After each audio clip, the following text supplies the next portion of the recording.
Si tu es coach, consultant, que tu as une agence, que tu as un produit digital à étiquette premium, c'est très simple. Si tu restes sur cette vidéo, je te garantis que tu vas ajouter de l'argent à ton entreprise.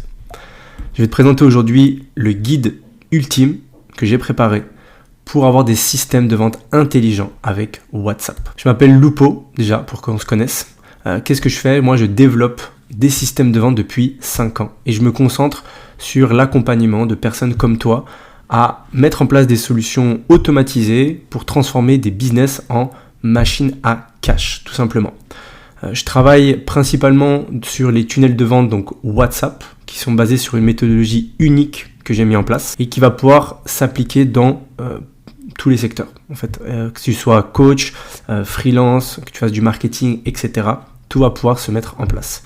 Je développe aussi à côté des micro-SaaS parce que j'ai une entreprise où on fait du développement et on va simplifier en fait des processus complexes pour qu'ils soient en fait le plus facile possible. Et si tu te demandes pourquoi est-ce que je partage autant de valeur gratuitement, c'est parce que je suis convaincu qu'il faut donner pour recevoir. Donc je vais te montrer comment générer des centaines de leads qualifiés grâce à WhatsApp, grâce à un système complet que je vais te présenter tout de suite. Et c'est un système qui ne vient pas de sortir d'une idée que j'ai eue hier. C'est des années à perfectionner ces méthodes. Ça fonctionne, donc, comme je te disais, pour tous les services, toutes les niches et partout dans le monde, parce que c'est basé sur à la fois des fondamentaux du marketing, mais aussi sur des tendances qui sont en train d'émerger partout dans le monde. Ce que tu vas découvrir dans ce guide, c'est très simple. Je vais te montrer étape par étape comment tu vas pouvoir créer un système de vente performant en incluant WhatsApp. On va faire le tunnel, on va faire les offres, les mécanismes de conversion, on va faire les lead magnets, la publicité, le contenu, les partenariats, la vente, la mise en œuvre complète. Et surtout, comment est-ce que toi, tu vas pouvoir mettre tout en place étape par étape. Aujourd'hui, ce que je te donne, c'est une véritable pépite. Donc, reste bien jusqu'au bout. Tu vas investir ce temps pour ton entreprise et derrière, ton entreprise va te remercier. Mon objectif, c'est que tu puisses implémenter tout ce que tu vas apprendre. Donc, l'idée, c'est que tout de suite, si ce n'est pas le cas, tu prennes de quoi noter. Tu prends un petit calepin, une feuille, une page Notion ou tout ce que tu veux pour prendre en tout cas des notes. C'est très très important. Je t'ai mis aussi des ressources que tu pourras télécharger. Donc tous les business que je rencontre, en ligne qui font du high ticket, ils rencontrent toujours ces 4 problèmes. Ils n'ont pas assez de leads, ils n'ont qu'un seul canal d'acquisition, donc pour avoir de nouveaux clients. Ils n'ont pas de stratégie claire pour convertir leurs prospects et ils ne construisent pas de relations personnalisées. Et peut-être qu'aujourd'hui, tu en as 1, tu en as 2, tu en as 3, peut-être que tu as les 4 dans ton business. Si tu ne fais rien, tout simplement, ton business, il ne va pas stagner, ton business, il va s'écrouler. Okay ? Un business, s'il ne monte pas, s'il ne croît pas, il décroît, tout simplement. La stagnation, ça n'existe pas dans le business. Donc, tu dois aujourd'hui faire en sorte que tous ces 4 problèmes, tous ces 4 challenges que rencontrent tous les business à étiquette, tu puisses y remédier.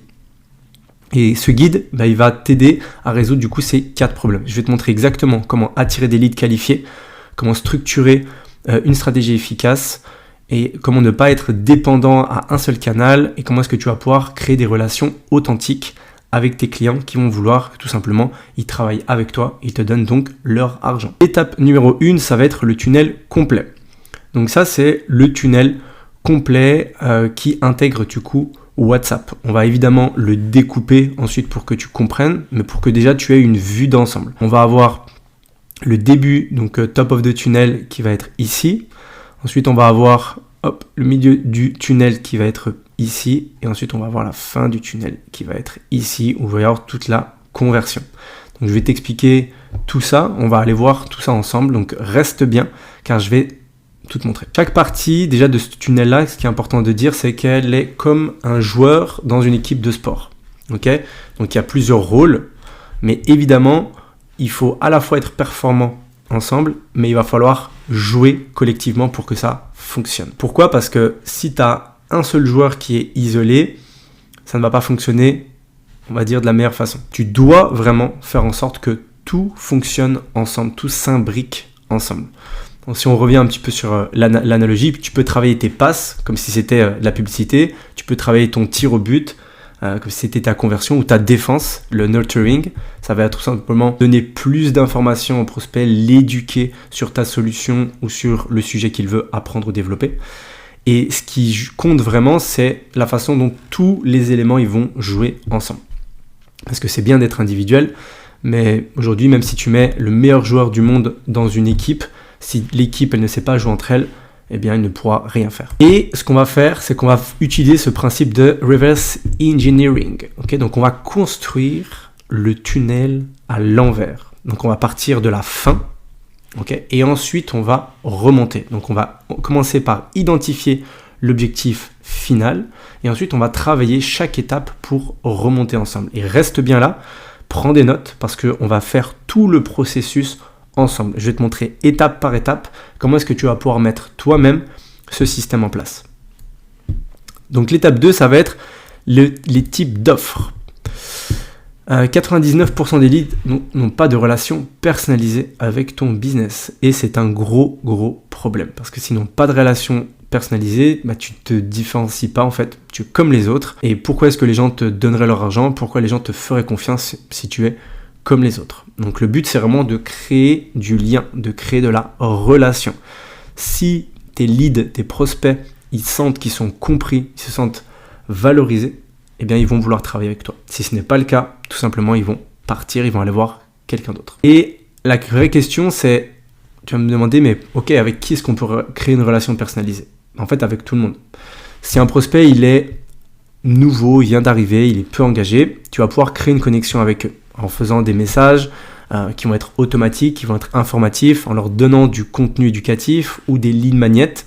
On va y revenir après. Si un prospect il est intéressé, tu vas avoir des programmes qui peuvent être plus petits, des mini-cours, des challenges. Ça aide à faire en sorte que la personne elle ait plus confiance en toi.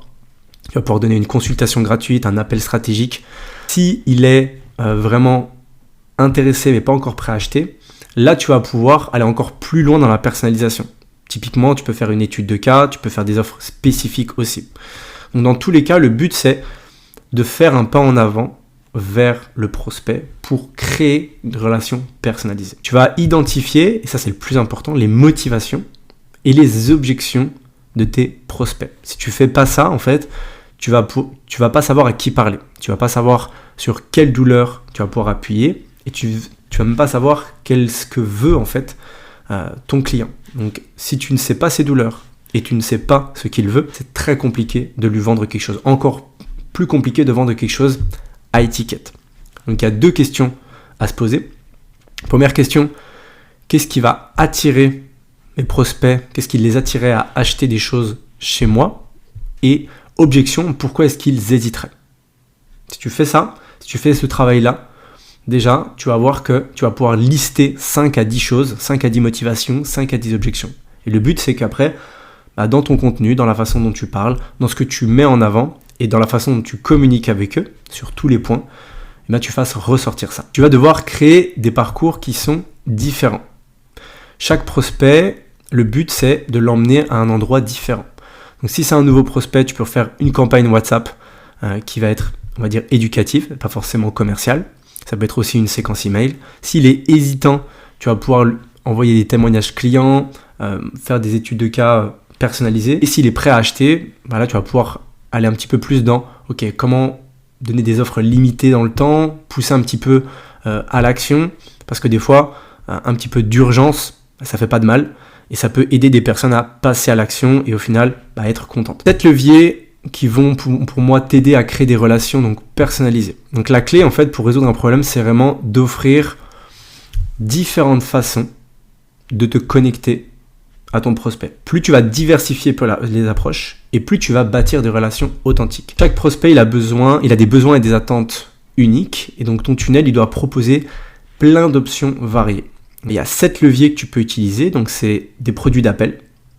Ça peut être des liens d'affiliés, renvoyer vers des choses qui vont aider tes clients à gagner plus d'argent, à gagner du temps, etc. Ça peut être faire un partenariat avec des recommandations, donc que quelqu'un nous recommande, que nous on recommande aussi un produit. Faire des cours ou des formations, avoir des programmes plus premium, on va dire.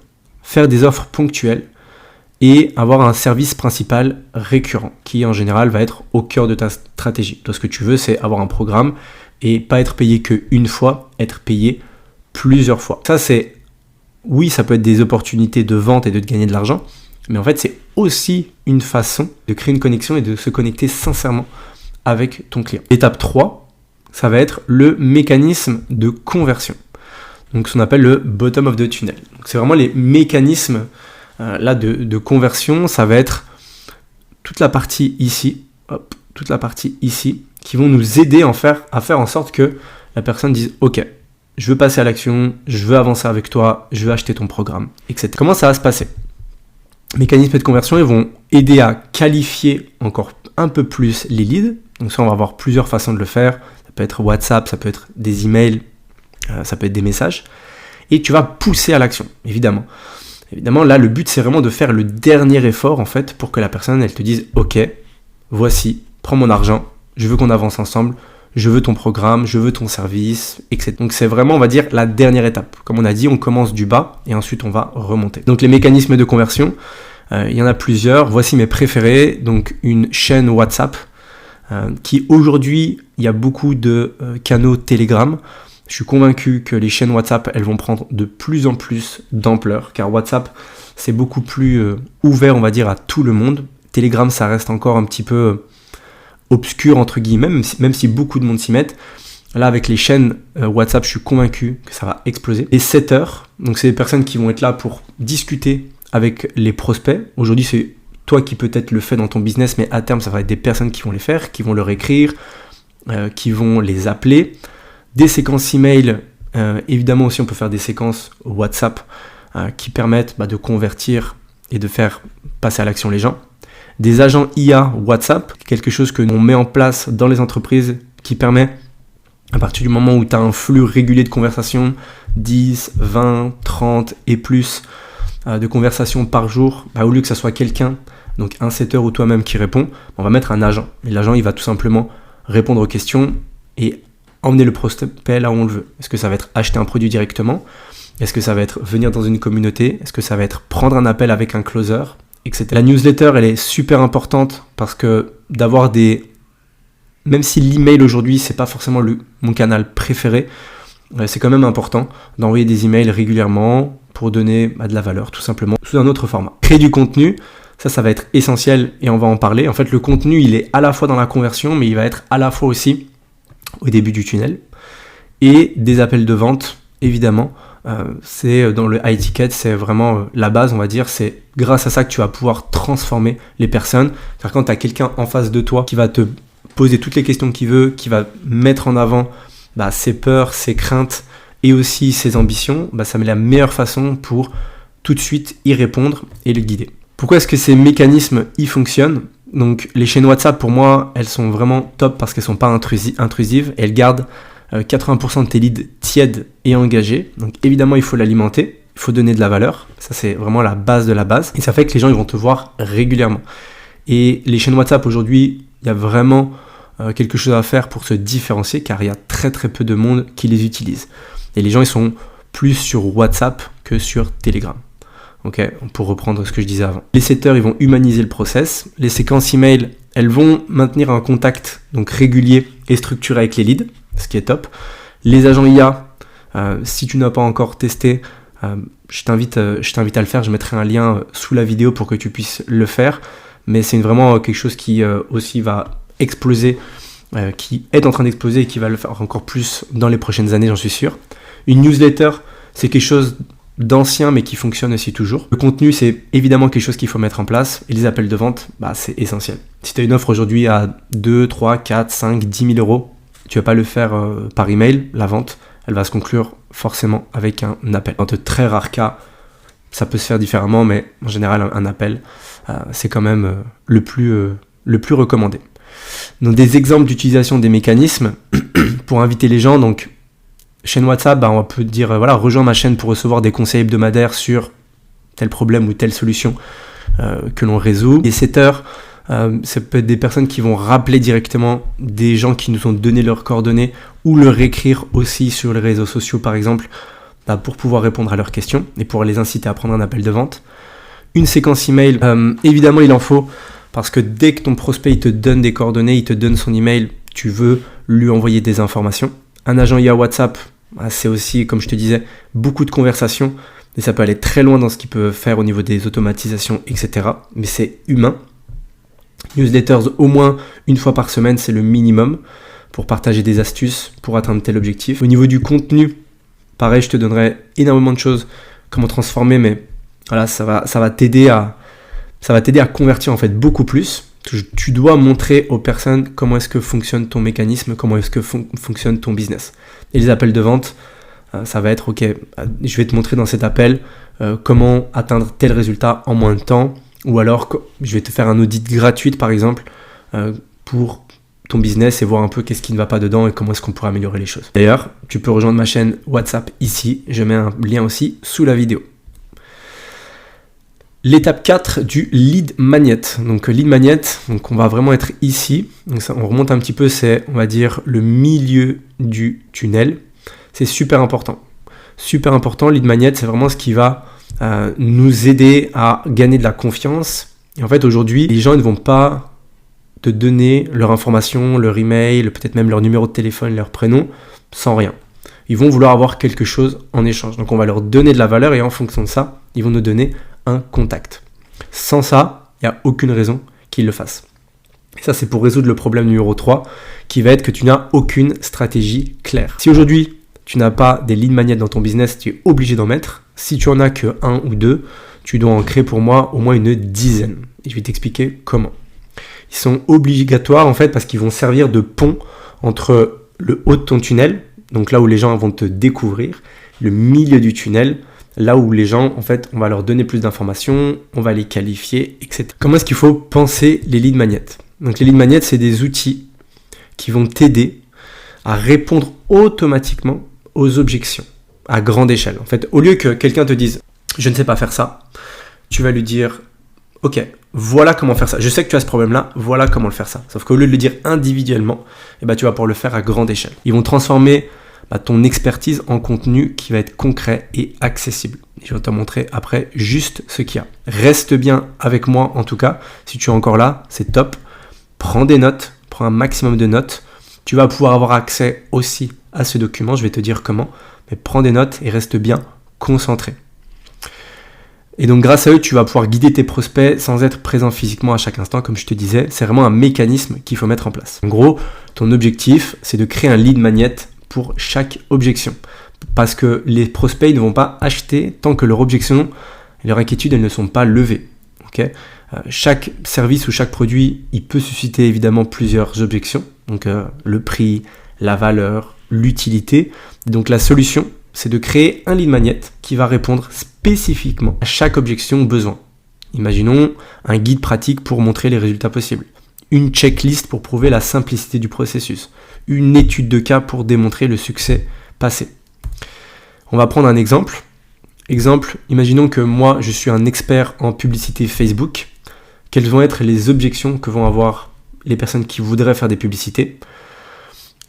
Pour moi, les publicités Facebook, ça ne va pas marcher pour mon business. Alors mais moi, je vais perdre de l'argent en testant sans garantie de résultat. Mais je ne comprends pas comment les KPI ou comment analyser les campagnes. C'est trop cher d'embaucher un expert. Je ne sais pas par où commencer. J'ai pas le temps de m'en occuper. Tout ça, c'est des choses qui sont dans la tête de ton prospect. Si tu ne les résous pas, en fait, si tu ne réponds pas à ça, la personne, elle va pas passer à l'action. Ou alors, encore pire, elle va pas passer à l'action avec toi. Elle va passer à l'action avec un de tes concurrents. Et ça, c'est pas ce que tu veux. Donc, pour chaque solution, il faut faire un lead magnet. Donc, les publicités Facebook, elles fonctionnent pas avec moi. Ok. Voici une étude de cas. Comment cette petite entreprise dans le même domaine, j'ai fait 10 fois sur son investissement publicitaire. Donc là, je vais te montrer qu'en fait, même dans ta niche, oui, tu peux, ça va marcher. Je vais perdre de l'argent en testant sans garantie de résultat. Lead magnet. Voici un guide, les 5 erreurs les plus coûteuses à éviter sur Facebook Ads. Il va être rassuré et il va voir qu'en fait, il va pouvoir éviter les pertes d'argent. Je ne comprends pas les KPI et comment analyser les campagnes. Ok, pas de problème. Moi, j'ai fait une checklist. Les 7 métriques clés pour évaluer une campagne Facebook Ads. L'objectif, c'est simple, c'est leur montrer qu'en fait, l'analyse c'est beaucoup plus simple que ce qu'on pense quand on sait quel KPI, quelles données on doit aller regarder. C'est trop cher d'embaucher un expert. Je fais une vidéo, comment optimiser un budget publicitaire minimal et obtenir des résultats. Et donc on va montrer que en fait un expert, même moi en tant qu'expert, je ne vais pas prendre des milliers d'euros si je t'en fais pas gagner autant. Je ne sais pas par où commencer. Ok, on va faire un guide, les 10 étapes pour lancer ta première campagne Facebook Ads. L'objectif c'est de leur montrer, de leur donner déjà un plan clair pour démarrer. Je n'ai pas le temps de m'en occuper, aucun problème. On va faire une vidéo, un webinar. Pourquoi est-ce que déléguer tes campagnes publicitaires peut multiplier ton ROI sans effort de ta part? Voilà, donc tout ça, qu'est-ce qu'on a fait? Pour chaque objection qu'on a listée, on a créé un document à faire. Et attention, il y a juste quelque chose de très clair que je dois mettre en avant, c'est qu'un lead magnet, si tu fais un lead magnet en 3 minutes et que tu penses que ça va apporter de la valeur, tu te trompes. Un lead magnet, ça doit être quelque chose qui, dans ma vision des choses, il doit y avoir des principes actionnables donc que les gens vont pouvoir mettre en place. Et les gens doivent avoir tellement valeur qu'ils se disent « Ok, est-ce que j'aurais payé 50 € pour avoir ce lead magnet ?» Si la réponse est non, c'est-à-dire que ton lead magnet, il n'est pas assez bon. Et il faut changer de mentalité. En fait, il y a beaucoup de personnes qui pensent « Ok, si je donne toutes mes informations, tout ce que je sais, les gens ils vont le faire eux-mêmes. » En fait, c'est l'opposé qui se passe. Pourquoi? Parce que quand tu donnes des détails dans ce que tu fais et ce que tu sais, tu vas tout simplement monter ta crédibilité et montrer que tu es un expert. Parce que les prospects, dans tous les cas, ils ne veulent pas tout faire eux-mêmes. Et dans la majorité des cas, ils n'ont ni le temps ni l'envie. En fait, ce qu'ils veulent s'assurer, c'est que toi, tu saches comment faire. Et comme je disais tout à l'heure, si ton lead magnet il est trop basique ou vague, les prospects ils vont tout simplement penser que tes connaissances elles sont limitées. Et du coup, ils ne vont pas te contacter, tout simplement. Alors que si tu fais quelque chose de précis, d'approfondi, tu leur prouves tout simplement que tu maîtrises ton domaine et ils vont avoir envie de travailler avec toi. Très simple. Étape 5, donc, on va voir la publicité. Alors, je mets juste un petit haut là, avant ça, la publicité, c'est pas quelque chose que tu vas commencer si déjà tu n'as pas une offre ou tu n'as déjà pas encore fait 10, 15, 20 000 € avec. Ok, je te le présente pour que tu saches et que tu vois un petit peu. Donc ça va être ici la publicité, mais tu dois vraiment déjà avoir validé ton offre en premier. Donc tu vas pouvoir scaler, tu vas pouvoir vendre plus de tes offres, mais voilà, il faut le faire déjà dans un système qui fonctionne. Quel problème ça va résoudre?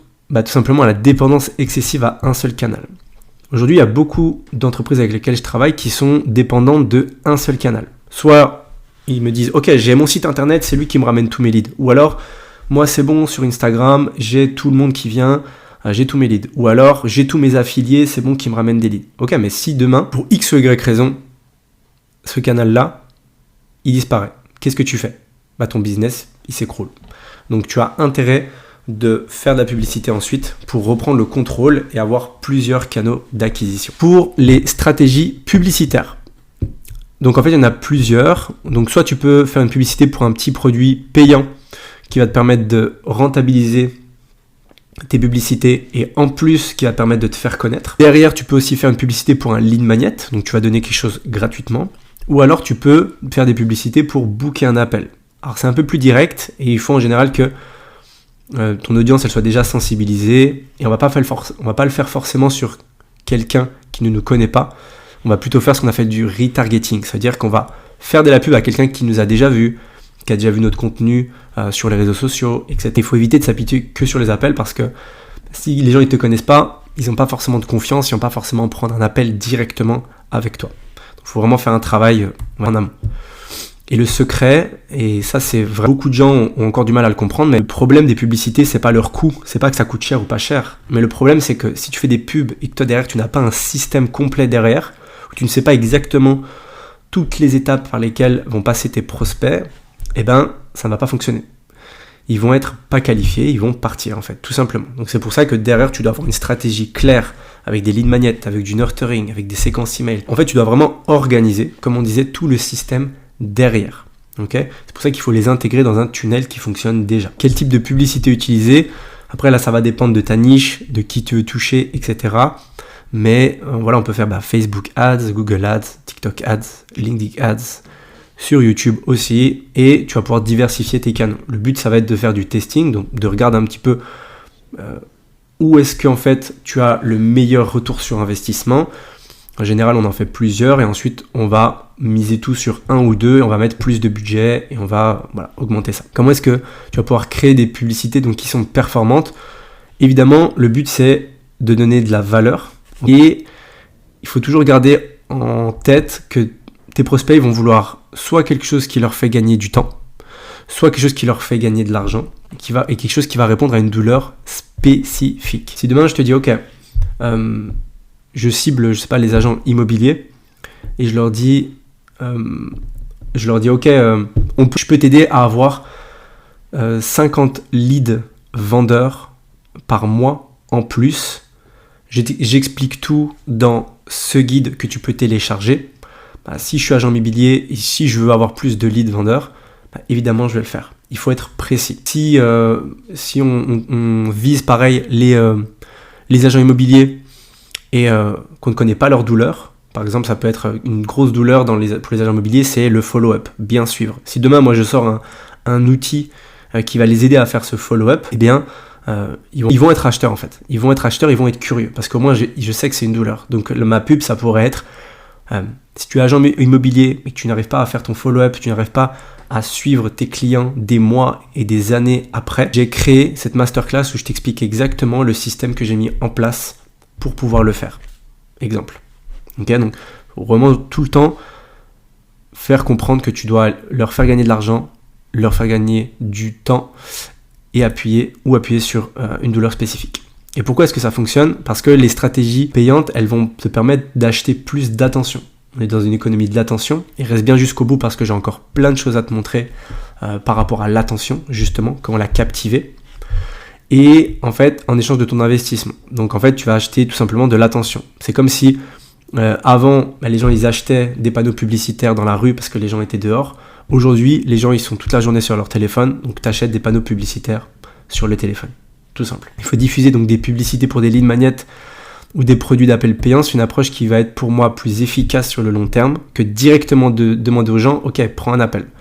Parce que si tu es en train, comme on disait, de scroller sur Facebook, Instagram ou YouTube sans chercher quelque chose de précis, et qu'une publicité elle te montre directement de prendre un appel, tu vas dire ok, ouais, c'est similaire, j'ai aucune raison de faire confiance, je sais pas qui tu es. Parfois une proposition de ok, voilà, guide gratuit ou quelque chose de pas cher, une checklist, un e-book que tu télécharges, tu le télécharges, tu pourras le regarder plus tard, même si tu veux continuer de scroller, tu vas avoir des emails, je vais avoir du contact avec toi. Donc le but c'est qu'après les gens ils voient ça, ils se disent ok, c'est vraiment cette personne elle était bien, d'ailleurs elle n'aurait pas un Instagram, elle n'aurait pas un Facebook, elle n'aurait pas une chaîne YouTube, etc., etc. Et après seulement tu vas pouvoir prendre un appel. Ensuite, l'organique. Je sais que ça intéresse énormément de personnes et reste bien jusqu'au bout parce qu'on a encore plein de choses à voir. Donc, top of the funnel, donc les réseaux sociaux, l'organique. Et c'est un des outils les plus puissants vraiment pour générer des leads. Le but, parce qu'en fait, il va te servir dans plusieurs endroits, le contenu. Il va te servir ici au sommet pour attirer du trafic. Quand les gens ils seront au milieu, ils ont déjà vu des lead magnets, ils continuent de voir nos réseaux sociaux, donc ça les rassure.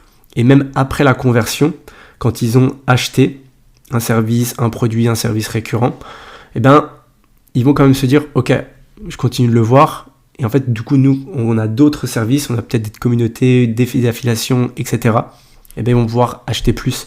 Ça va les renforcer dans leur idée qu'ils ont fait un bon choix. Et ça, on va résoudre le problème numéro 1 également, qu'on n'a pas assez de leads. Et c'est un des problèmes majeurs. Si aujourd'hui, tu n'es pas visible par ton audience, ça ne va pas. Donc, la création de contenu, elle va te permettre de toucher de nouveaux prospects à travers de nouveaux canaux. Okay, donc YouTube, TikTok, LinkedIn, etc. Quand tu vas publier du contenu, tu vas toucher de plus en plus de prospects et c'est quelque chose qui va travailler. C'est un levier qui va travailler.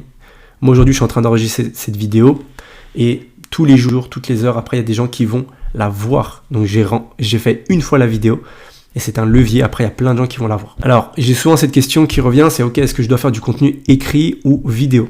Donc, en gros, le contenu écrit, bah oui, il est beaucoup plus rapide à produire, encore plus avec l'IA, mais il est souvent un peu moins impactant que la vidéo pour convertir. Et le contenu vidéo, il faut beaucoup plus, ça engage beaucoup plus, mais ça demande évidemment beaucoup plus de temps à la fois à produire et à la fois à consommer. Donc moi, ce que je conseille, c'est tout simplement de faire les deux en fait. Il y a des plateformes où on va plutôt être de l'écrit, il y a des plateformes où ça va plutôt être de la vidéo. On va combiner, tout simplement. Comment est-ce qu'on va pouvoir générer des idées de contenu? Et moi, j'utilise toujours la même approche que pour les lead magnets. En fait, je vais brainstormer. Donc, je vais me poser la question, ok, c'est quoi les objections de mes clients? C'est quoi les besoins de mes prospects? Et avec ça, je vais me dire, ok, je vais créer 10 catégories avec 20 idées par catégorie.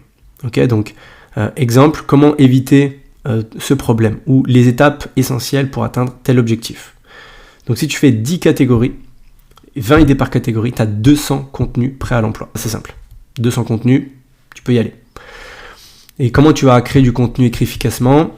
Tu vas faire du contenu court, donc tu peux faire des tweets, X, ça s'appelle également aussi maintenant, des threads éducatifs, tu peux faire des graphiques, des infographies, et tu peux recycler le contenu. Okay, donc aujourd'hui, je peux faire un tweet ou un thread éducatif, je peux m'en servir pour l'allonger, pour faire un post LinkedIn, je peux m'en servir pour faire une story aussi sur Instagram, je peux l'allonger encore plus et faire une vidéo YouTube. Donc le but, c'est un contenu peut être réutilisé plusieurs fois sur plusieurs plateformes. Ça va te permettre de moins te fatiguer et de tomber un peu comme beaucoup le font en burn-out de création de contenu. Donc, comme je te disais, tu peux transformer tes meilleurs tweets en contenu écrit. Et l'idée, c'est vraiment de se concentrer sur des vidéos éducatives qui répondent à des questions précises. On va éviter les temps morts. Et plus tu vas le faire dans tous les cas, plus tu vas être bon. C'est tout simplement ça. Alors, aujourd'hui, il n'y a pas de miracle. Il faut juste se prendre, se regarder, s'enregistrer, faire un feedback, etc., etc. Et même si c'est pas parfait au début, tant que tu es dans l'action, c'est top. Le contenu organique, comme je disais, il va aider aussi tes publicités. Et c'est ça qui c'est très important, c'est qu'il y a plein de gens qui, quand ils commencent à faire des pubs, ils se disent c'est bon, j'ai les pubs, j'arrête l'organique. Pour moi, c'est une erreur parce que ton contenu organique, il va aussi aider tes publicités. Pourquoi? Imagine une personne, elle voit ta publicité et elle clique sur ton profil. Et elle voit un compte où il y a zéro valeur, il n'y a rien. Elle se dit, bon, ok, moi je pars en fait, il n'y a rien d'intéressant pour moi. Par contre, si elle voit qu'il y a des vidéos, donc là j'ai pris un exemple d'un coach sportif, elle voit qu'il y a des vidéos avec des exercices, des témoignages de transformation physique, etc. Elle va se dire, ok, je m'abonne au moins. Peut-être que je ne prends pas sa pub, peut-être que je ne prends pas son lead magnet, mais je m'abonne. Donc ça va vraiment être super, super important. Comme on disait, tout le système, il doit travailler ensemble. Des exemples pour un coach sportif, ça va être aussi créer des posts qui vont répondre aux besoins et aux objections fréquentes de ton audience. Les 5 erreurs à éviter pour perdre du poids rapidement. Les gens vont se dire, ok, si j'ai envie de perdre du poids, ça m'intéresse. Routine de 15 minutes pour se muscler à la maison. Ok, moi ça m'intéresse. Si j'ai pas beaucoup de temps et j'ai quand même envie de me muscler, c'est quelque chose qui va m'intéresser. Comment transformer ton corps avec un simple ajustement nutritionnel? Ok, moi la nourriture je connais un petit peu, j'ai envie de regarder, j'aimerais bien gratter quelques informations et voir, ok.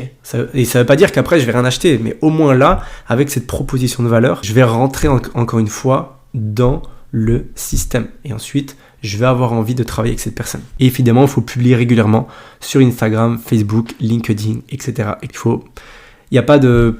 Et là, les gens me demandent, ok, mais c'est quoi la fréquence? Il n'y a pas de fréquence idéale.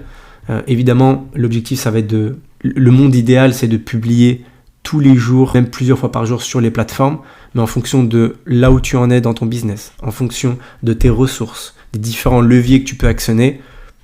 Actionne ce que tu peux actionner, mets une brique en place, ensuite en mettras une autre, et ça va se faire petit à petit. Publicité, toujours pour un exemple sportif, les vidéos qui peuvent permettre de démontrer ton expertise tout en connectant émotionnellement avec ton audience. Ça va être évidemment des vidéos avant-après. Comment est-ce que Marc a perdu 10 kilos en 3 mois avec mon coaching, 3 exercices pour renforcer ton dos et réduire tes douleurs, les erreurs les plus courantes dans un entraînement de débutant, etc., etc. Tu peux faire des vidéos courtes de 1 à 3 minutes maximum qui vont démontrer en fait ta méthodologie. Okay, les gens, quand ils achètent un résultat, ils veulent voir un mécanisme, ils veulent voir que ça fonctionne. Et pourquoi est-ce que ça fonctionne? Parce que le contenu visuel, il va inspirer la confiance en montrant tes résultats, ta connaissance approfondie du sujet. Et quand tu vas publier régulièrement, les gens ils vont tout simplement comprendre que, ok, je vois comment tu travailles, je vois comment tu fais les choses, je vois comment tu as appliqué ces mécanisme à d'autres personnes. Moi j'ai envie que tu appliques ce mécanisme avec moi, tout simplement. Et les vidéos, elles vont humaniser ton approche et elles vont montrer au final qui tu es. Aujourd'hui, si t'as pas envie de te montrer sur les réseaux, t'as pas envie de faire des vidéos, etc., c'est un gros frein. Car te montrer, te mettre en avant, c'est quelque chose qui va aider qui va aider tout simplement les gens à te faire confiance. Étape 7, outbound, une de mes préférées. Donc, on est encore dans du top of the funnel, donc c'est ici. Donc, l'outbound, on peut tout simplement dire que c'est de la prospection, ok.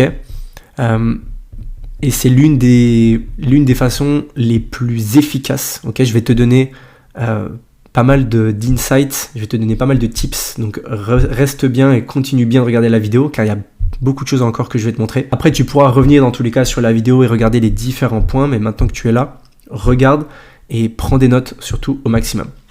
Donc la différence avec les pubs et le contenu, c'est que là, tu peux vraiment contrôler les efforts que tu vas mettre. Okay, donc tu vas pouvoir, je vais te montrer la méthodologie juste après, mais vraiment avoir beaucoup plus de contrôle que sur ça, les réseaux sociaux et les pubs où voilà, tu lances mais tu sais pas trop. On résout toujours le problème de j'ai pas assez de leads pour mon business. Et pourquoi? Parce qu'en fait, les gens, ils n'ont pas assez de visibilité. Et la prospection, elle permet de résoudre ce problème instantanément. Aujourd'hui, si tu envoies 50 messages de prospection, ton business, il change. Vraiment. Et évidemment, c'est pas juste le faire une fois, ça va être de la constance. Et les gens, ils se demandent, ok, mais quel type de prospection est-ce que je dois faire? Tu peux appeler les gens directement, faire des appels à froid. Donc, si tu es dans du B2B, si tu travailles avec des autres business, tu peux faire de l'emailing à froid. Tu peux faire des messages donc directs, comme on disait.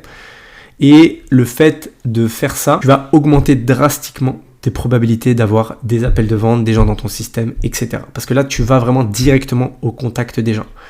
Et là, je t'ai mis plusieurs choses, en fait, plusieurs différenciations. Donc, les appels à froid, ils sont efficaces pour un contact direct et c'est personnel, mais ça peut être intrusif. L'emailing à froid, c'est bien parce que c'est pas intrusif, tout le monde le fait. Mais ça peut être aussi très, très bien ignoré. Et les messages directs, je trouve ça très très bien. Moi, pour les réseaux sociaux, normalement, ça se fait super bien avec des bonnes méthodologies que je vais te montrer tout de suite. Donc, quelle est la différence? Donc, prospection avec email, call et DM. Donc, on va rechercher manuellement des clients potentiels. On va pouvoir automatiser ou semi-automatiser avec une cible qui va être large. Et tout est complémentaire en fait. Okay, tout est complémentaire et comme je disais, ça doit coexister. Donc c'est pas parce que moi je fais que des DM que je vais pas pouvoir faire de call. Ou c'est pas parce que je fais que des emails que je vais pas pouvoir faire de DM. Le but c'est de tout faire. Peut-être pas le premier jour, mais c'est de le mettre en place. 60 minutes de prospection par jour. Ça, c'est un tips que je te donne. Si aujourd'hui dans ton business t'as pas assez de leads, tu fais juste 60 minutes par jour. Donc tu prends 1 heure de prospection donc manuelle. Tu vas chercher tes clients là où ils sont, parce que tu sais qui ils sont, et tu vas leur écrire. Je vais te dire qu'est-ce que tu vas pouvoir leur dire. On va utiliser de la neuroscience, je vais t'expliquer ça juste après. C'est actionnable parce que tu vas choisir une plateforme, tu te mets un minuteur, tu coupes ton téléphone et t'écris aux personnes qui peuvent être intéressées par ton produit ou par ton service. Tu vas aller créer des relations, et en créant des relations, tu vas avoir beaucoup plus de chances que les gens ils se transforment en clients. Il faut arrêter cette idée reçue de se dire ok, je vais juste créer du contenu et je vais attendre. Va au contact de tes prospects. Donc, petite introduction à la prospection. Pourquoi est-ce que les DM, pourquoi est-ce que c'est si important? Parce que ça va créer une interaction qui va être personnelle. Ça va déclencher une réponse émotionnelle qui va être immédiate grâce à une communication qui va être donc directe et tu vas pouvoir créer une vraie connexion. Et donc pour moi, la clé du succès, c'est d'avoir un ton qui n'est pas trop formel, plutôt détendu, non intrusif. En fait, d'écrire comme tu parles, ok, d'être relax. Des fois, on veut bien faire, on essaie de faire un message qui est super, très carré, etc. Il y a 4 choses qui, pour moi, vont déjà augmenter drastiquement ton taux de réponse. Première chose, ça va être le profil. Tu dois avoir un profil qui est optimisé pour inspirer donc la confiance. Donc, tu dois avoir une photo professionnelle. Tu dois avoir une bio qui est claire. Si tu as de la preuve sociale, c'est encore mieux. Tout de suite voir qui tu es, qu'est-ce que tu fais. Parce que si c'est pas crédible, si tu parles même pas ton business, si tu as que des photos avec ta petite cousine en train de jouer, dans des parcs d'attractions, dans des trucs, les gens vont se dire, mais qui est cette personne quoi? Tu dois montrer vraiment que tu es pro. Dans les messages d'ouverture, on va faire quelque chose de court, j'insiste là-dessus, de personnalisé et qui va être basé sur une observation.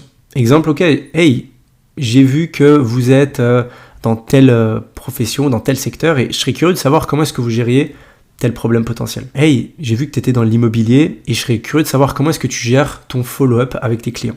pour reprendre l'exemple de tout à l'heure. Ça va engager en fait le cerveau émotionnel en posant une question, mais qui n'est pas menaçante. Tu peux tutoyer. Moi, c'est ce que je fais, mais parce que je tutoie partout, dans mes posts, partout. Si tu préfères vous voyez, tu peux le faire, aucun problème. Ça dépend de toi et de ton branding que tu veux faire.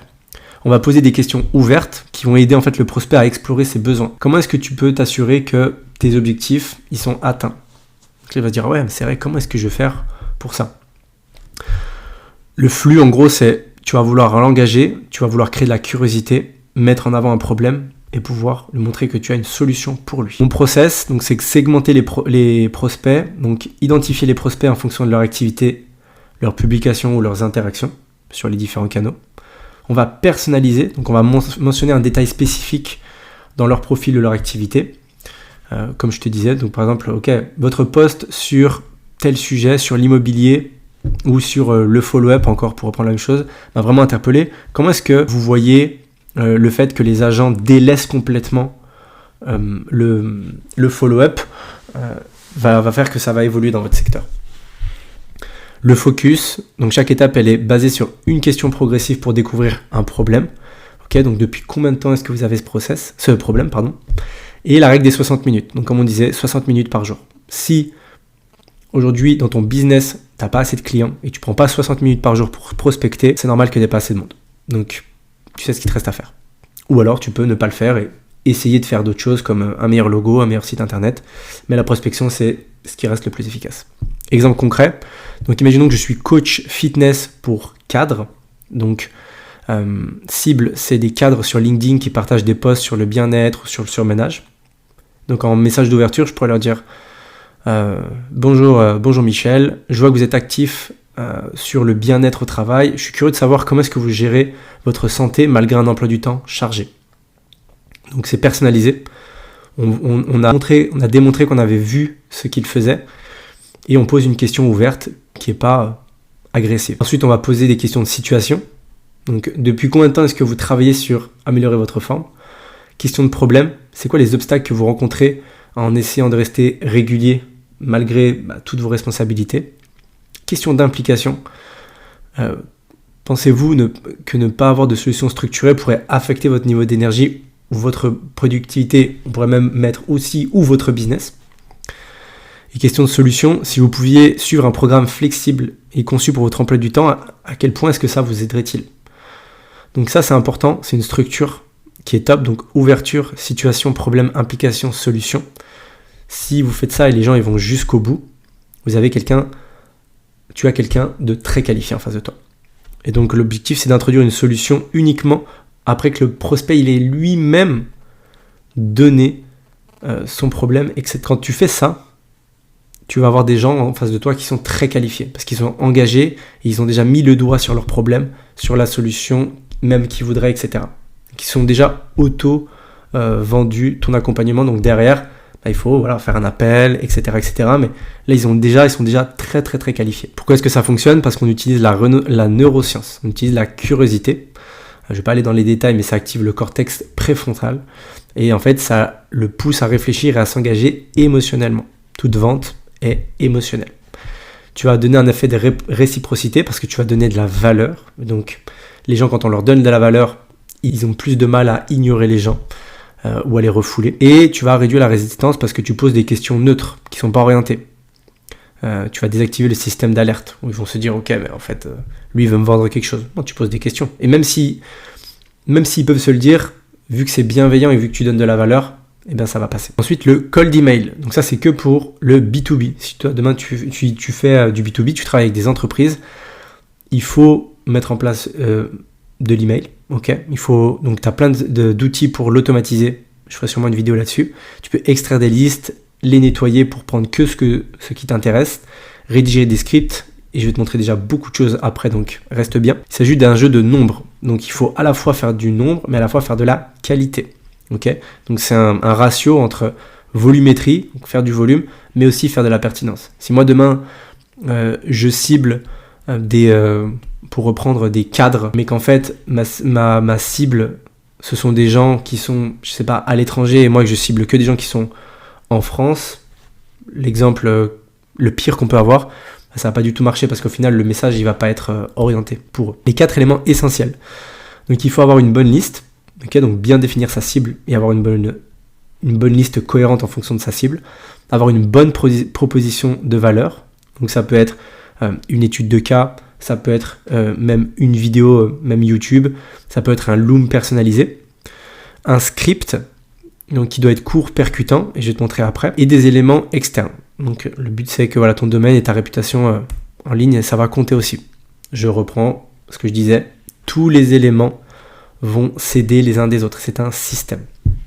Mon process, ça va être de segmenter déjà les prospects en fonction de leur localisation, leur taille d'entreprise, leur rôle ou la technologie qu'ils utilisent. Tu vas personnaliser les offres pour engager les prospects efficacement et tu vas optimiser la crédibilité avec des témoignages et évidemment un bon branding.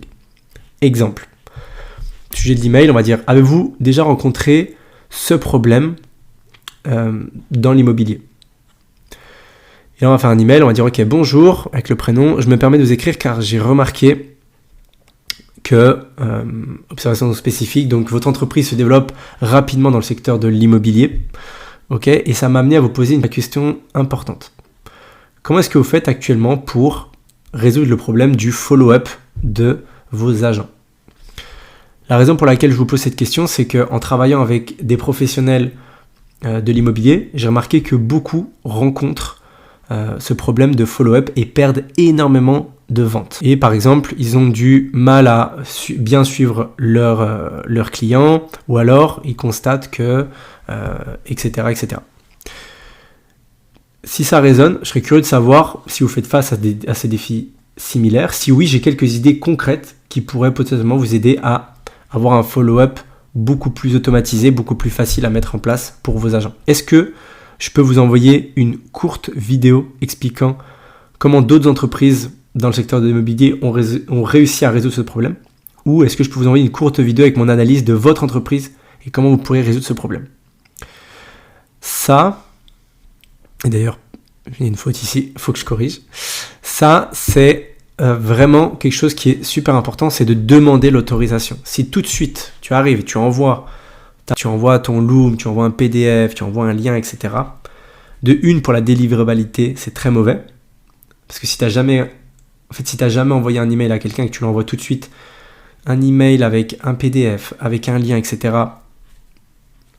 tu vas être restreint. Ça, c'est une première chose. Et tu vas envoyer quelque chose qui, peut-être la personne, c'est pas pertinent en fait. Peut-être que la personne, elle répond, elle te dit, bah écoute, c'est pas forcément pertinent au niveau du follow-up. On va pouvoir dire, ok, super, follow-up pas pertinent, mais du coup, on avait vu qu'il y avait aussi ce problème. Est-ce que c'est quelque chose que tu rencontres? Et si la personne nous dit oui, ok, là on avance. Et donc pourquoi ça fonctionne? Parce qu'on va créer donc de la curiosité. On va mettre des observations qui sont personnalisées avec un détail spécifique. Aujourd'hui, il y a plein d'outils d'automatisation aussi qui permettent de le faire, qui permettent de prendre de la donnée et de l'inclure directement dans l'email. On va poser des questions ouvertes, on a dit. Donc des questions ouvertes, pour rappel, c'est des questions où on ne va pas répondre par oui ou par non. On va donner de la valeur immédiatement et on va faire un CTA. On va faire un call to action qui va être engageant. Étape 8, les partenariats. Donc on est ici. Donc on est sur le top of the funnel. Partenariat, en fait, c'est un moyen qui est ultra puissant pour générer des leads de qualité. Et un partenariat qui est bien établi, il ne t'apporte pas un seul client, il te donne accès à une audience entière. Et avec le bon partenariat, tu peux évidemment multiplier tes opportunités par 5, par 10, par 1000 sur le long terme. Ça ne veut pas dire qu'il faut reposer toute ta stratégie d'acquisition là-dessus, mais c'est toujours très bien d'avoir 1, 2, 5, 10 partenaires qui vont aussi t'amener du business, t'amener des clients. Problème donc numéro 1 qu'on résout encore, t'as pas assez de leads. Et si t'as pas assez de leads qualifiés, les partenariats donc stratégiques, ils vont pouvoir t'aider à résoudre ce problème. Que ce soit des affiliés, des médias ou du co-branding, les gens ils vont commencer à te connaître et tu vas être validé par le marché. Donc les différents types de partenariats. Tu peux faire du white label. Donc en fait, c'est ton produit ou ton service, il va être vendu sur la marque d'un de tes partenaires. C'est bien parce que lui va utiliser son branding et ce qu'il en a avant pour vendre ton produit. Toi, en général, tu n'es pas en contact directement avec le client, ça va être lui, mais c'est lui aussi qui gère tout. L'affiliation, donc c'est quand un partenaire il va te recommander à ses clients en échange d'une commission. Les médias, c'est les partenariats en fait avec des podcasts, des newsletters ou des autres plateformes où tu vas être mis en avant. Et les joint ventures, c'est une collaboration vraiment avec une autre entreprise où toi, tu as une expertise, par exemple, moi j'en ai une autre. Ok, on crée une offre ensemble. Est-ce qu'il y en a un qui est meilleur qu'un autre ? Pas forcément. Ça va dépendre de ta niche, ça va dépendre de ton réseau et ça va dépendre du type de service ou de produits que tu as. Il y en a qui vont être mieux que d'autres, il y en a qui vont être impossibles à mettre en place en fonction de ce que tu fais et ce que tu vends. Mais en tout cas, les 4 types, le but c'est de se dire, ok, qu'est-ce que je pourrais faire, quel type de partenariat je pourrais avoir. Et après, on va contacter des personnes pour faire des partenariats. Donc tu pourrais évidemment envoyer des emails, faire des appels à froid, envoyer des messages personnalisés sur LinkedIn, poser des questions, leur poser des questions directement. Ok, quelles sont les opportunités que tu vois pour offrir plus de valeur à tes clients existants? Et souvent, il y a des entreprises qui ont des clients, mais qui aimeraient avoir plus de choses à leur vendre en fait. Parce que c'est toujours plus facile de vendre quelque chose à quelqu'un qui nous a déjà acheté un produit. Donc moi, si j'ai une audience de, 500 personnes à qui j'ai déjà vendu un produit, et quelqu'un me contacte en me disant, voilà, moi j'ai un outil, imaginons que toi tu peux proposer aux gens de ta communauté, et tu vas avoir un pourcentage, tu vas gagner quelque chose en affiliation, et que c'est pertinent, pourquoi est-ce que je le ferais pas?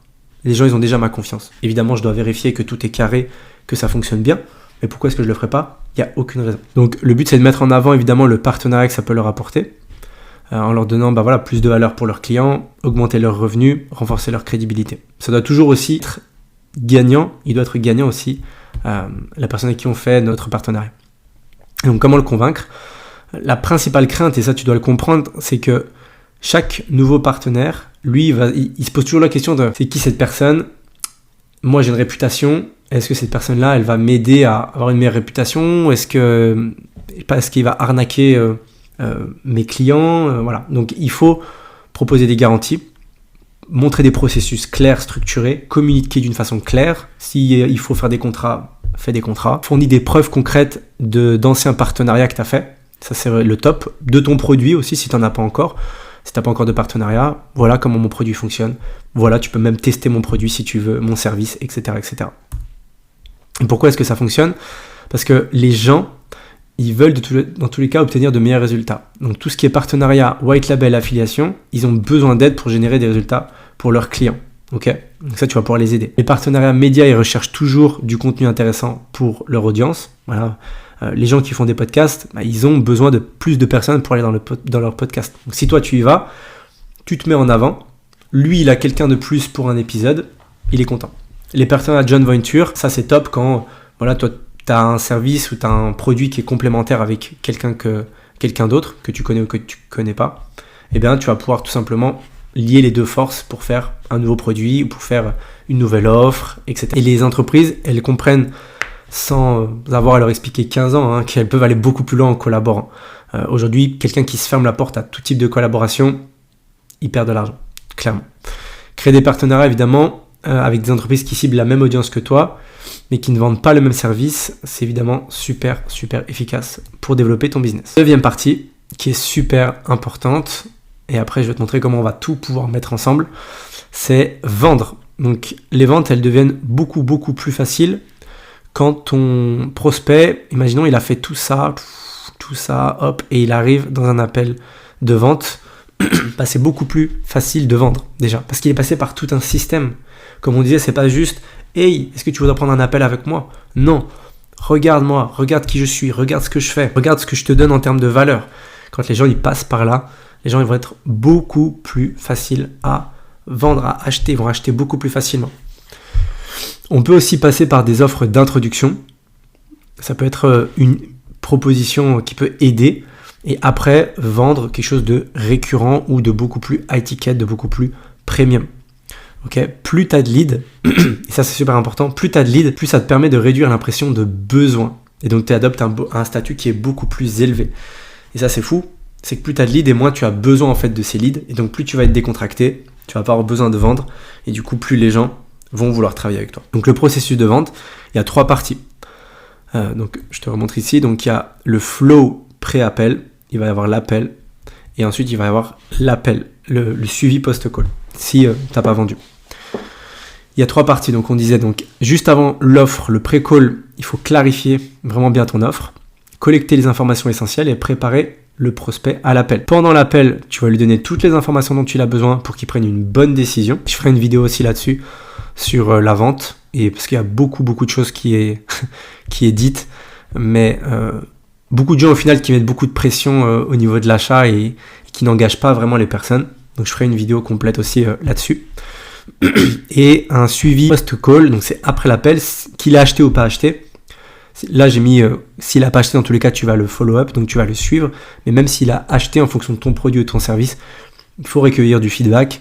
Et tu peux aussi rediriger avec ça ton prospect vers d'autres choses dont tu pourras avoir besoin, d'autres services, d'autres produits, etc. Et dans la vente, un bon formateur en vente, il va t'expliquer qu'il y a toujours 3 piliers pour qu'une vente elle se fasse beaucoup plus facilement. La première, c'est de montrer tes compétences, c'est de démontrer que tu es un expert d'une façon claire. La deuxième, comme je disais, c'est d'être indifférent dans le sens où, ok, aujourd'hui, on est en appel ensemble, que tu achètes ou que tu achètes pas, pour moi, c'est la même chose. Si tu as trop besoin des gens, ils vont le sentir, ils vont pas vouloir appeler. Mais par contre, il faut avoir évidemment de l'empathie, c'est-à-dire comprendre leurs besoins, leurs préoccupations sincèrement et prendre du temps avec eux pour leur apporter de la valeur, parce que ça va aussi démontrer ton expertise, mais de le faire sincèrement. Et donc la meilleure stratégie, c'est si on simplifie ça, ça va être de poser des questions et de répondre aux questions importantes jusqu'à ce que le prospect il se dise ok, en fait je dois acheter chez toi.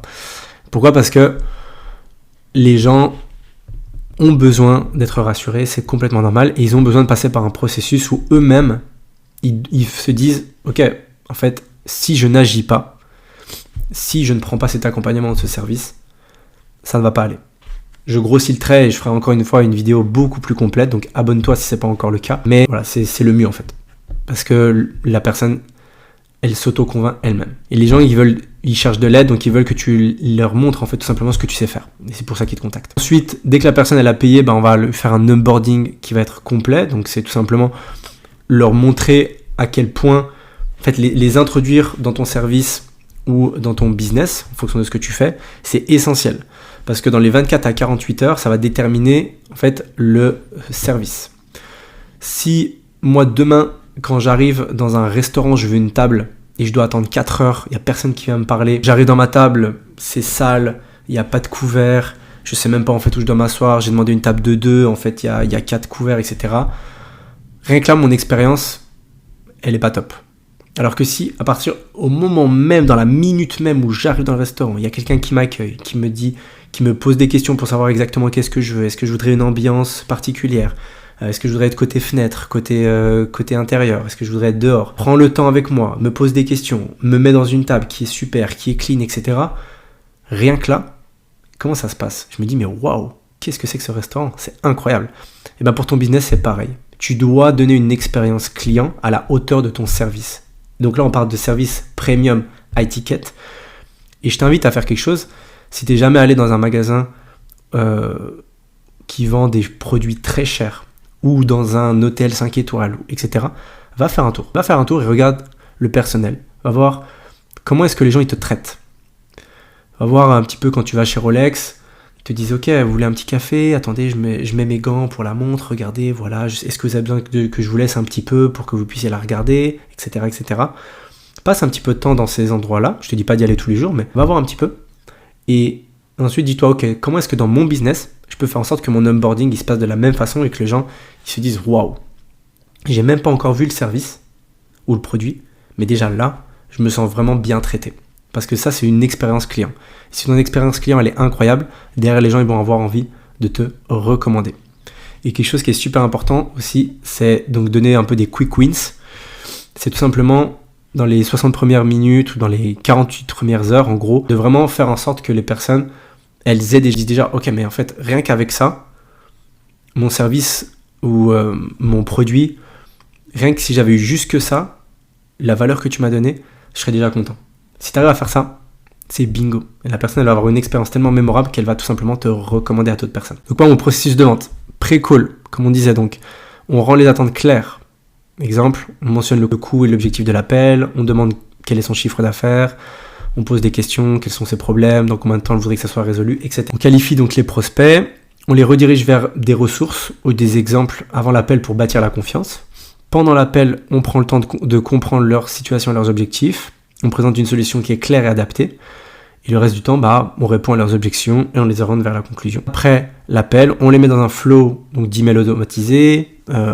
On fait un suivi avec eux. On peut leur envoyer des messages WhatsApp si on l'a. Ça fait un côté très humain. Et on les suit tout simplement. Jusqu'à ce qu'ils nous disent, ok, soit non, écoute, j'ai pris la décision que en fait, j'allais pas avancer là-dessus. Okay, soit oui. Mais tant qu'une personne n'a pas pris forcément une décision, c'est pas mauvais de prendre une nouvelle, de savoir un petit peu comment ça va et de regarder si elle voudrait passer à l'action. Ou exemple d'onboarding. Donc moi j'ai fait des onboardings qui au début n'étaient pas du tout optimaux, c'était pas structuré, c'était très compliqué. Donc maintenant j'ai vraiment amélioré l'onboarding, et ce qui fait qu'en fait dès que la personne elle a payé, ok, il y a un email qui arrive pour dire que je reprends. Il y a un email d'onboarding qui est automatique dès que le paiement il est confirmé. Derrière, il y a un lien donc dans cet email pour rejoindre un espace Slack qui va être dédié. Okay. Il y a un formulaire d'onboarding. On va collecter un petit peu les informations dont on va avoir besoin pour travailler le plus vite possible. Et je vais donner tout de suite une liste de 10 quick wins et de 10 erreurs à éviter. Donc c'est un petit détail, mais les gens vont dire ok. Donc imaginons que je suis un consultant ou une agence, même un solopreneur. Je rentre dans le programme tout de suite. J'ai 10 choses que je peux mettre en place dans mon business maintenant pour que mon business il aille mieux. Et j'ai 10 erreurs que je peux peut-être même couper maintenant pour que mon business il aille mieux. Tout de suite. Instantanément. Et donc ça, la valeur perçue, elle explose. Le résultat, c'est que quand on combine ça dans les 48 premières heures, c'est ultra fluide et c'est ultra agréable. Okay. Et le retour client, il est juste insane. Et la dernière étape, donc c'est tout mettre ensemble. Étape finale. Donc une fois que tous les éléments ils sont construits, l'objectif c'est vraiment de s'assurer que tout soit fluide et efficace. Et ça peut paraître complexe, mais c'est aussi pour ça que je te donne le tunnel complet, le système complet, parce qu'en fait tu peux très bien en fait dessiner toi et te dire ok, où est-ce que j'en suis là dans mon système, ok, qu'est-ce qui me manque, ok, il me manque ça, ok, je mets ça en place. L'organisation c'est vraiment la clé pour que le système il devienne vraiment simple à gérer, et voici un peu le rôle nécessaire pour opérer ce système efficacement. Une VA, donc une virtual assistant, si tu n'en as pas encore dans ton business et que tu pars pas de zéro, que tu fais déjà des ventes régulièrement, pourquoi est-ce que tu ne mets pas en place? Déjà, c'est ma première question. Moi, une VA, j'en ai eu au bout de, je crois, 3-4 mois dans le business, parce que j'ai tout de suite vu qu'il y a plein de choses que ça allait me prendre du temps. Et en fait, c'est du temps que je perds à mettre dans des actions qui vont me rapporter de l'argent. Je vais te mettre sous la vidéo un lien d'un service dans lequel tu peux trouver des VA qui sont efficaces, qui sont formés, qui parlent français et qui sont juste top. Donc elles peuvent t'aider à faire quoi? L'envoi et le suivi des emails de prospection, la mise à jour des bases de données pour les clients et les prospects, la coordination avec d'autres membres de l'équipe, la gestion des calendriers pour la prise de rendez-vous, plein de petites tâches du quotidien. Elles peuvent faire aussi évidemment de la prospection. Elles vont pouvoir t'aider donc il va y avoir un gestionnaire de publicité. Donc ça, si ta personne, soit tu peux le faire toi. Si tu t'es pas formé, je te conseille pas forcément, je te conseille de plutôt passer par quelqu'un d'autre. Il va y avoir quelqu'un qui va être chargé de créer le contenu, tout ce qui va être écrit, visuel, vidéo. Toi, à mon sens, tu dois au début le faire, mais après il y a quelqu'un qui va pouvoir t'aider à le faire et t'enlever cette charge de réflexion et cette énergie. Tu dois avoir des closers, donc c'est des vendeurs expérimentés. Jusqu'à ce que tu aies vendu au moins 50 fois ton offre, je te conseille pas d'avoir un closer. Pourquoi ? 50 fois, ça peut être 30, 40, 50, mais 50 je trouve que c'est bien parce que en 50 fois où tu as closé, tu as quand même résolu un paquet d'objections. Tu sais exactement qui tu as en face de toi et tu vas pouvoir beaucoup mieux onboarder tous tes closers et ça va être simple. Un partnership manager, c'est quelqu'un qui va pouvoir faire en sorte que tous les partenariats ils fonctionnent, d'aller chercher de nouveaux partenariats, d'aller gérer aussi toute la comptabilité de ça, etc., etc. Et ça, un partnership manager, encore une fois, peut-être pas au début. Tous ces rôles-là, en fait, au début, c'est toi qui va les faire et petit à petit, tu vas pouvoir mettre des personnes là. Un partnership manager, c'est vraiment top aussi parce que c'est un levier. Tout simplement, c'est un levier en plus d'acquisition. Quelqu'un qui est responsable de l'onboarding, et ça, je sais qu'il y a plein de gens qui sont pas convaincus. Pourquoi? Parce qu'on dit oui, mais l'onboarding, on peut l'automatiser, etc. Alors on peut le faire. Dans un monde idéal, c'est cool d'avoir quelqu'un qui est responsable de l'onboarding, ou il y a même des agences aussi qui sont spécialisées dans l'onboarding, qui te mettent en place un onboarding complet. Ça demande un peu de réflexion, mais c'est bien aussi. Si tu veux l'externaliser, tu peux le faire aussi. Il faut optimiser les rôles. Donc une VA au début, elle peut prendre en charge plusieurs tâches, et après tu vas mettre des spécialistes vraiment pour chaque rôle, en fonction de ton entreprise. Voilà. Plus elle va évoluer, plus les VA, elles vont avoir des tâches de faible impact, mais qui vont quand même être répétitifs, et c'est quand même beaucoup de temps gagné. Et après, tu vas mettre vraiment des A-players, des gens qui sont ultra compétents. Et certains rôles, comme on disait, voilà, comme la gestion des publicités, la création de contenu, ça peut être externalisé, ou alors à terme, tu pourras les internaliser dans tous les cas. Et comment est-ce que tu veux faire pour mettre en place des équipes? C'est que déjà, tu vas standardiser tes process. Donc, tu vas créer des SOP. C'est tout simplement en fait des façons d'opérer qui vont tout le temps être les mêmes. Donc pour chaque rôle, imaginons, ok, comment lancer une séquence email. Bah toi, tu vas faire des vidéos, tu vas faire des fiches pour que quand une personne elle fasse un lancement, à chaque fois elle reprenne exactement la même méthodologie. Tu sais qu'il n'y a pas de problème. Suivi des KPI, ça c'est super important. Le plus tôt possible, il faut le faire dans ton entreprise, voir un petit peu quel est le nombre d'appels que tu as, voir un peu combien te coûtent tes leads, tes performances sur les réseaux sociaux, etc. Tu peux en avoir des dizaines et des dizaines. Il ne faut pas non plus en avoir pour en avoir. Il faut se dire, ok, une donnée, en fait, elle doit t'aider à prendre une décision. Donc, quand tu te poses la question de quel KPI, quelle donnée est-ce que je veux avoir pour mon entreprise, tu dois te poser la question de, ok, si je prends cette donnée-là, et si je la regarde, quel indicateur elle va me donner? Quelle action elle va me donner? Est-ce que je vais, grâce à ça, faire des actions concrètes pour mon business ou pas? Si la réponse est non, il ne faut pas le faire. Et automatiser à fond. Automatiser aussi. Aujourd'hui, il y a plein d'outils. Il y a Zapier, il y a Make, il y a plein de choses qui peuvent t'aider à automatiser. Automatiser, c'est top. Le mix entre automatiser et déléguer, c'est bien. Je préfère automatiser et après déléguer pour un maximum de choses. Mais peut-être que toi, tu préfères déléguer déjà en premier et ensuite automatiser. Ça dépend. Mais dans tous les cas, on va vouloir quand même configurer d'une façon brute et ensuite améliorer. Ok ? Donc c'est mettre en place les choses et ensuite affiner. C'est pas parfait, c'est pas grave. Le but, c'est d'être en action. Et plus tu vas faire les choses, plus tu vas améliorer. Si tu attends le moment parfait, je sais pas comment ça va se passer. En fait, tu vas continuer de consommer du contenu, tu vas continuer de chercher la méthode parfaite. Fais les choses step by step, mais fais les choses. Et ensuite, tu vas vraiment, donc comme je te disais, configurer le système le plus vite possible. Donc tu te poses, tu éteins ton téléphone, tu éteins toutes tes notifications, tu bosses, tu te fais ta liste des choses à faire. Tu peux reprendre évidemment ce document et tu mets ça en place. Et ensuite, tu feras les choses de la meilleure façon. Tout ce qui est opération et exécution, donc avec ce système, tu vas générer tellement de leads que tu vas être surpris par la quantité d'opportunités disponibles. Et juste, il ne faut pas utiliser d'excuses comme « Ok, bah ouais, mais il faut que je m'occupe des opérations, etc. etc. » Ok ? Donc, mets en place, comme je te disais, des formations préenregistrées pour tes équipes avec des exercices tests pour s'assurer qu'ils le fassent bien. Et ensuite, mets des gens qui vont faire de l'opérationnel.